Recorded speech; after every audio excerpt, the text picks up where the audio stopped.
I'm going to show you how we took our Halloween front yard display from this in 2014 and turned it into this 10 years later.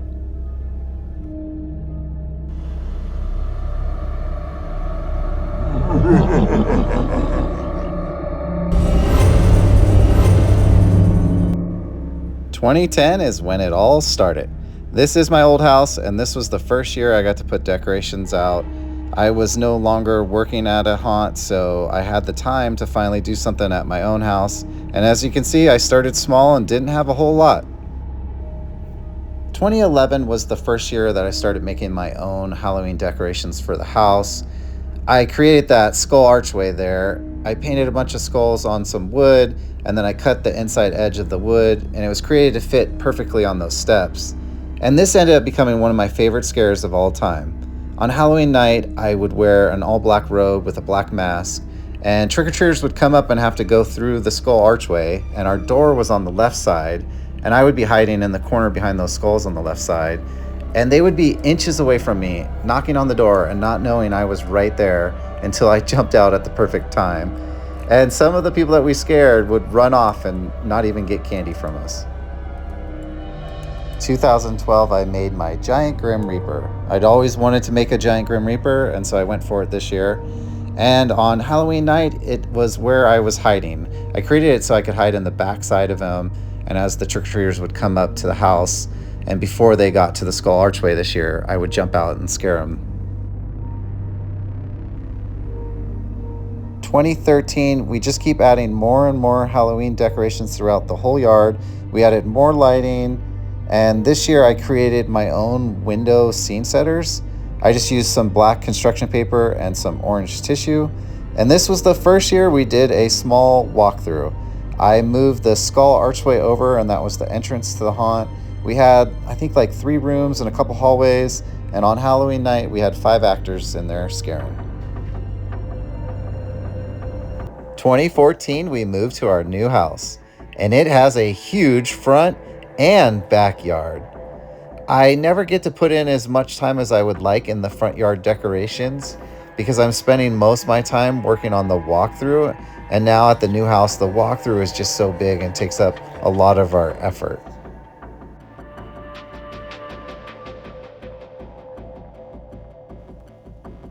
Now that we have a bigger walkthrough, we get more and more actors scaring inside.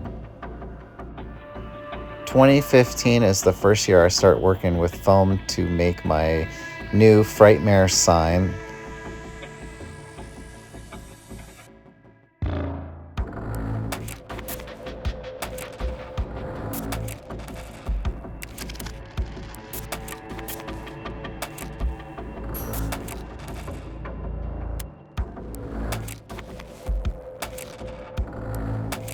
This is the last year that the skull archway is the entrance to our haunt.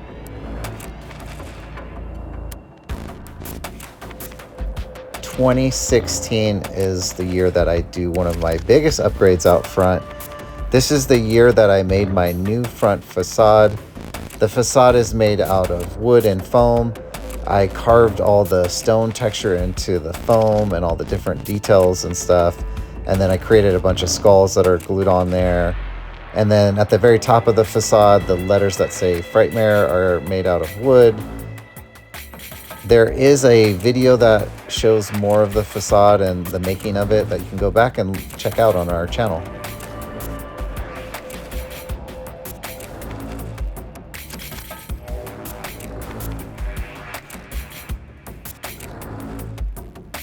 At this point, the haunt has gotten very large, and our cast is usually 10 to 15 actors, depending on the night you come.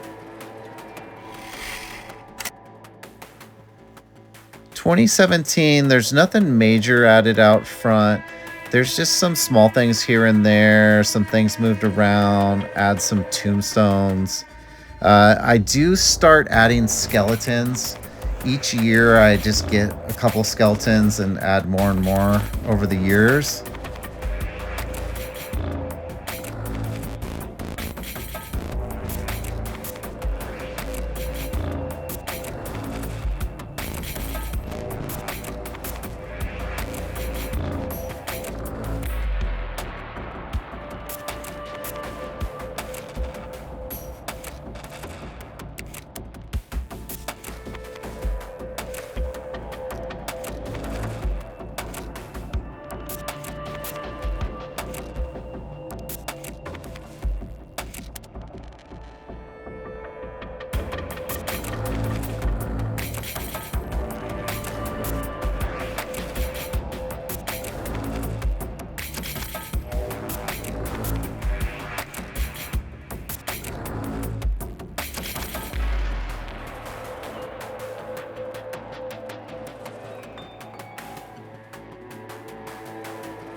2018, it's hard to see from this video, but I start adding the fencing around the edge there. You can see it kind of popping up.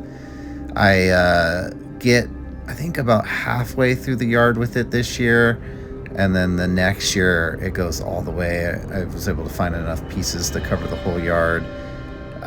Again, adding skeletons throughout the yard, got some little guys, and spreading them all out.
In 2019, you really start to see the buildup of all the skeletons that I have in the yard.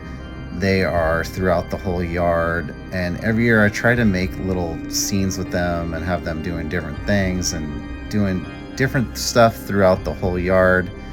There you can see the singing pumpkins go on those, and I try to add new songs when they come out with songs that I like.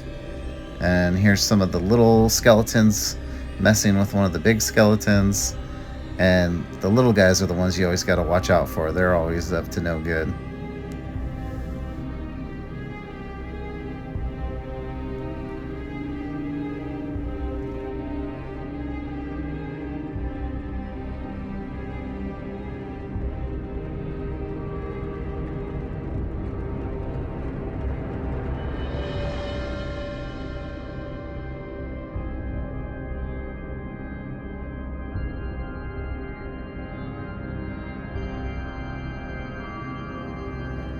Well, 2020 comes, and we finally have Halloween on a Saturday, and I've been waiting for it and super excited for it.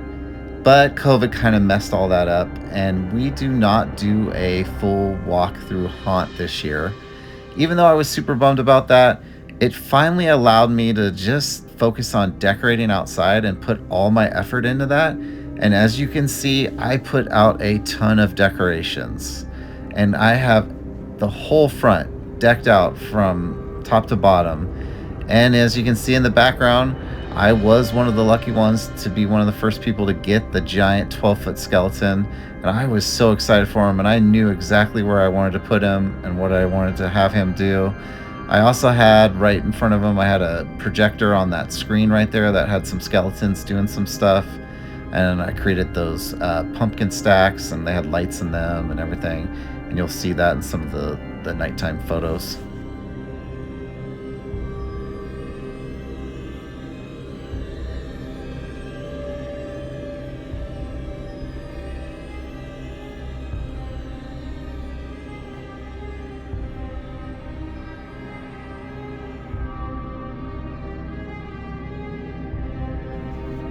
Another thing that was cool about 2020 was our town did a Halloween decoration contest.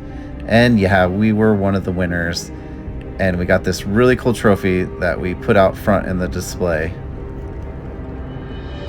2021, the haunt walkthrough returns.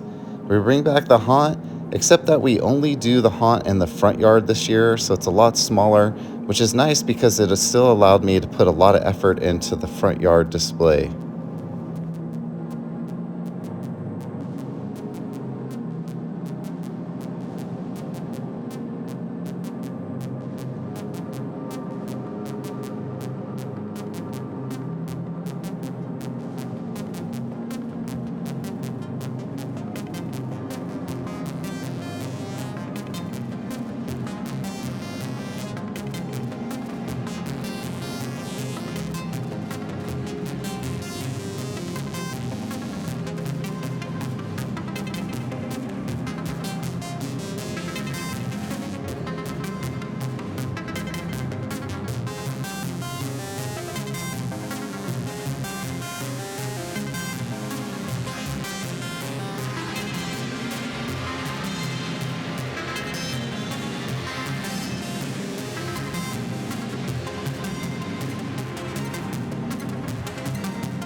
2022, again, we keep the smaller walk-through haunt out front, and we really start adding a lot of decorations to the front.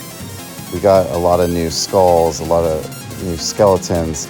We added a pumpkin patch. We added 2 large pumpkin stacks, a bunch of new tombstones. Just a lot of good stuff came out this year, and we were able to add a ton of new props and decorations out front.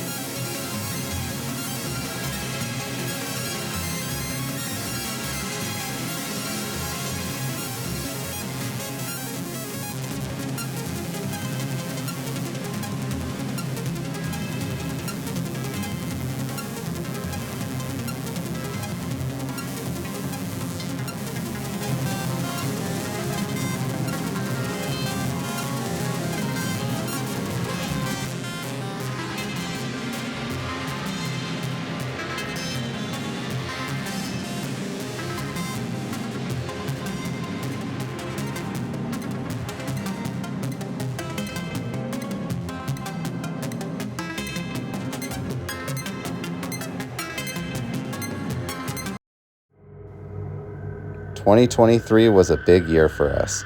We added quite a few big items out front. We got the new skull archway. We got the 12-foot tall ghost.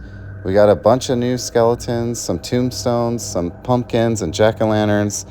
And oh yeah, we went back to a large haunt. The haunt went back into the backyard, and we were able to keep up doing a big backyard walkthrough haunt and still had a lot of decorations out front.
2024 was probably our biggest year for our haunt.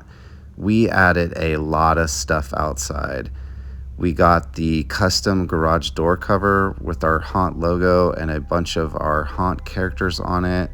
We added a bunch of props throughout the yard. We got the raven and the bunny character and the skeletons with the coffin.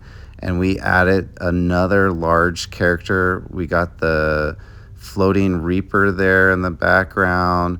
We added a bunch of new tombstones, and of course we got a bunch of new skeletons, and as you can see there's just more and more skeletons all over the yard. And then the other big thing we did this year was we started working on building out more of the front facade, and we created this backside of the facade. It's 10 feet tall, it's created out of wood and has foam, and the foam's all carved out. And we created this like doorway with a Grim Reaper character on it and a bunch of skulls. We also got the Grim Reaper with the hourglass statue and the other statue there with the kissing skeleton. Home Depot has really been knocking it out of the park the last couple years with the statues and tombstones they've been coming out with.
Well, if you've made it this far into the video, it's that time to like, subscribe, and share so our channel can continue to grow, and we really appreciate it if you could.